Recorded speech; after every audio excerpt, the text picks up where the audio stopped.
Hey everybody, this is Owl again. Part 2 of the playthrough. We are out here in Limgrave. This is like kind of the central part so far that I can, as far as I can tell. I forgot what this NPC's name is, but he's kind of an exposition guy and basically tells you to make your way over to Stormvale Castle, which is, I think, where the first major boss is located. This is a little shrine that allows you to know where people are going to put down their summon signs for co-op. This part is super big. Limgrave is very open, as you can see, very wide. There's a lot of places to explore, but for now I think I'm going to make my way towards the main parts. Over on the right is the Tree Sentinel, which I'm sure most of you have seen people fighting the Tree Sentinel, and I did go and try to fight him a few times, and I just got absolutely wrecked each time, and I think I just need to build my skills a little bit more and maybe get some better equipment because my club is doing absolutely nothing. But when you make your way over to this chapel, this little crucifix actually has a gold rune item underneath it that I already picked up. But you go through here to the Church of Ella, I believe it's called, and you can see these little tendrils of gold that kind of show you where each of the next sites of grace is going to be. So here at this chapel we have a smithing table, which you can use to upgrade your weapons and armor with smithing stones. And then we have another NPC who names himself as Kale, and he is the one who's going to sell your basic introductory items. I go over to talk to him, and it's kind of funny because I can't be the only one who gets Santa Claus vibes from Kale, so I wonder if that was on purpose, if it's some kind of Easter egg. But in here we kind of look at the crafting that we have available. We're gonna get smithing stones, and it says that you can upgrade your weapons to +3 here until you find a blacksmith somewhere out in the world who will help you to upgrade your items further. So I come over and talk to Kale just to see what he has. He doesn't have any weapons, which to me was a big disappointment. He does have some armor, but it's way too expensive for me right now. Then why not purchase a little something? I am Kale, purveyor of fine goods. I check out what he has. He recommends that you buy a crafting kit.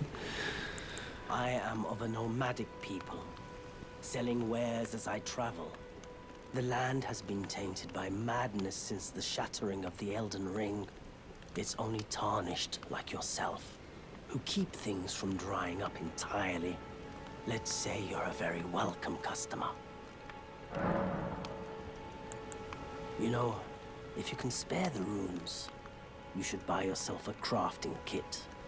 A crafting kit allows you to make basic items on your own. Essential, really, if you intend to survive out here for any duration. The kit costs a bundle, and I admit I do take my cut. But the important thing is that you survive. Every customer counts, after all. When you look through his items, he's got some basic stuff. The crafting kit, some cookbooks, some throwing knives, some armor. Like I said, I was kind of disappointed the armor was so expensive, but what did I expect? I believe that these golden runes, I don't know if you can buy them, but they seem to be basically like the consumable souls from Dark Souls, or maybe the Sen pouches from Sekiro. But with a crafting kit, you are able to make basic crafting items, and then you can get better items as you buy certain like cookbooks or instruction manuals that teach you how to make better items. Kale does sell some cracked pots, which they remind me of bottles from the Legend of Zelda series, where once you have a bottle, it's empty and you can fill it with things, and when you consume whatever's in the bottle, you keep the bottle. So the cracked pots, you can use them to make items.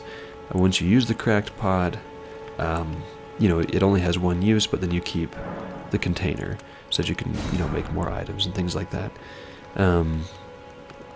Something that I found really useful was the animal bone throwing knives. That's something that I'm probably going to be using throughout the game, just because it's nice to have something small to poke at enemies with.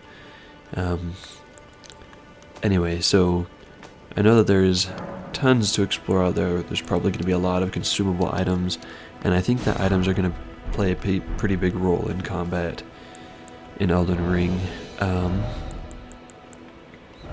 don't have any magic, so I got rid of my blue flask and just allocated everything over to the red flask.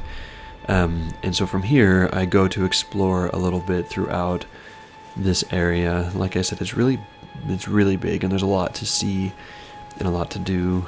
So I just kind of explore, look for some enemies, look for some items, and just exploring the main little areas what this playthrough is going to be mostly focused on.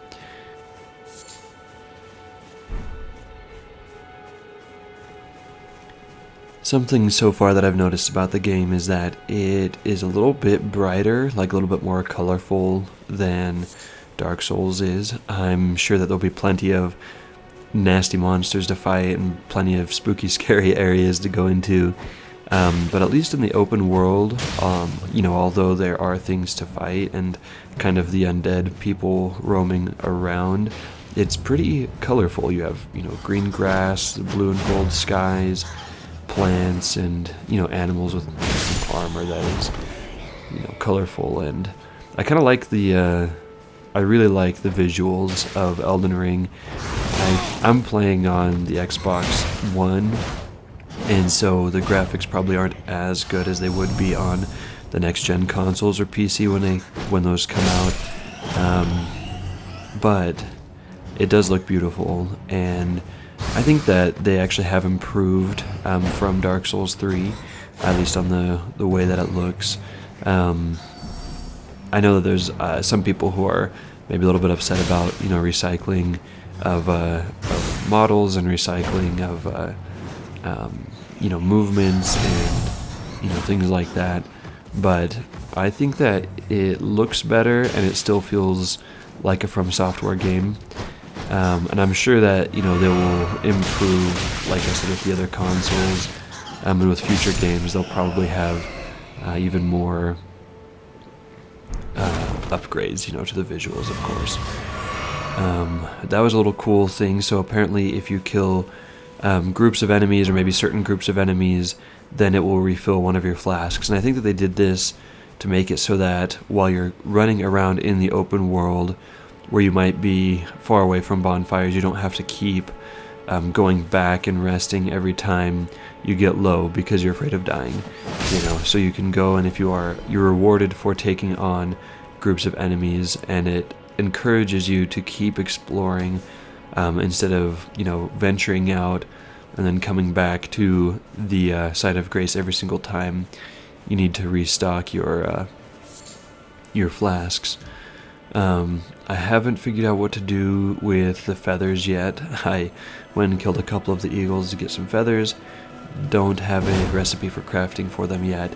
Then we come out and find one of these scarab guys, and they are fast. I feel like these guys are kind of like the crystal lizard of Elden Ring.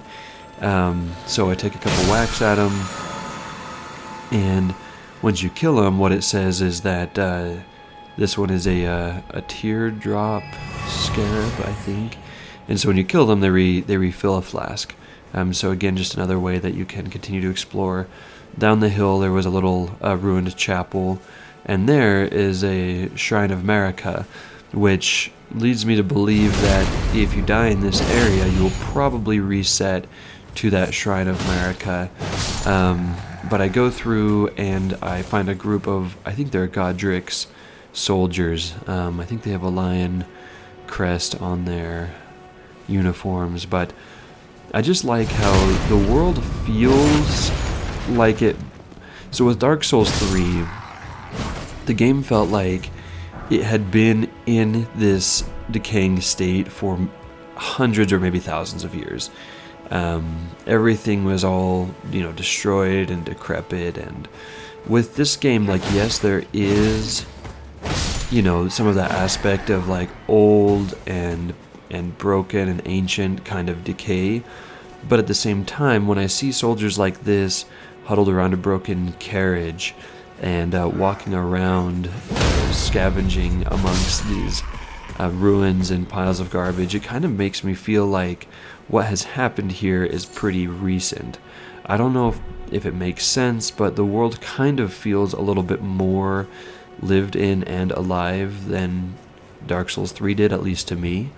It feels more like Sekiro, where, and even though I'm not sure how much time has passed in Sekiro since the undead curse was there, but it feels very lived in.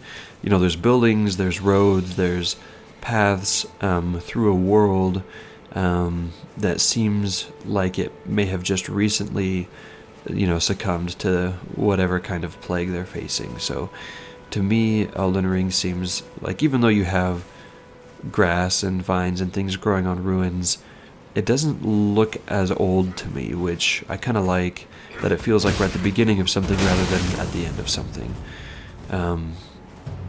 I killed all of these guys because I was kind of hoping that I would get maybe a weapon or a piece of armor, but after killing all of them, there was no such luck. Something I realized is that these counterattacks, I really like the counterattacks. However, and it's probably just my weapons, you know, blocking stat, but I still take a lot of damage when I'm blocking. I think that there is a parry mechanic. I'm not sure. I'll have to test it out, but I think that timed blocking will block more damage than just holding the block button. But that's something that we'll probably have to figure out as we go. Something else that stands out different from this game than from Dark Souls is just the amount of wildlife that there is. Like, we've seen tortoises, and we've seen birds, we've seen beetles, we've seen squirrel things. Over here in the swamp, there's I don't really know what this is. It looks like a barnacle, maybe. That anyway, it's interesting when you stun him, he turns over, and then there's even like these little dragonflies that you get to fight. I tried really hard to kill these dragonflies. You can see I spend a little bit of time trying to hit them with throwing knives, trying to time, you know, jump attacks. But and maybe I'm just bad, but eventually I just decided to leave because I just didn't want to waste time, you know, fighting a little dragonfly. But I'm sure that you probably get some kind of crafting material or cooking ingredient or something for killing them.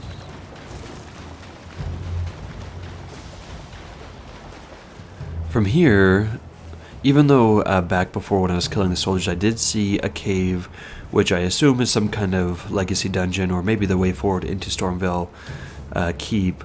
Instead of going that way, which I will in the next video, I see this odd statue up on the hill, so I decided to go and investigate, and it has something inscribed on it. I can't remember exactly what it says, but when you go up and click on it, it says something. It says,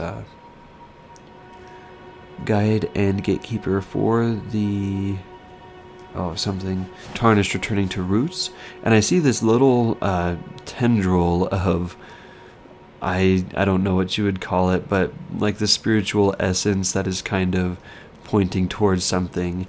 I do see that there's ruins down below, but I decided to go ahead and, you know, follow this statue to wherever it's pointing.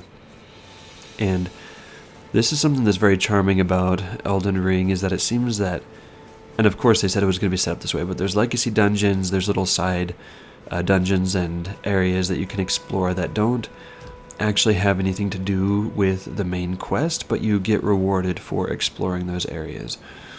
So coming up here, at first I thought that these were going to be more of Godric's soldiers, but as I get closer, I realize that they're kind of just the run-of-the-mill.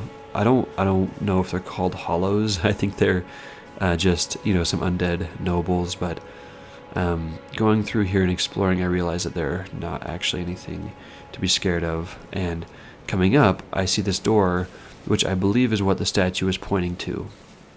So it's a little area to explore.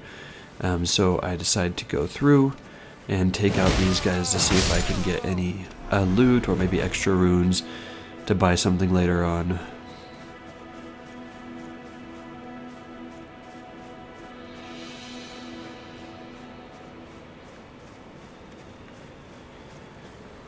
And I don't know if this is how, you know, different groups of enemies are going to work, but it seemed which, man, this guy hits me twice with his fire. But what it seems is that once I killed a few of them, or at least the one who seemed to be the leader, the rest of the enemies seemed to be fleeing and scared. I don't know if that's just something unique to these guys.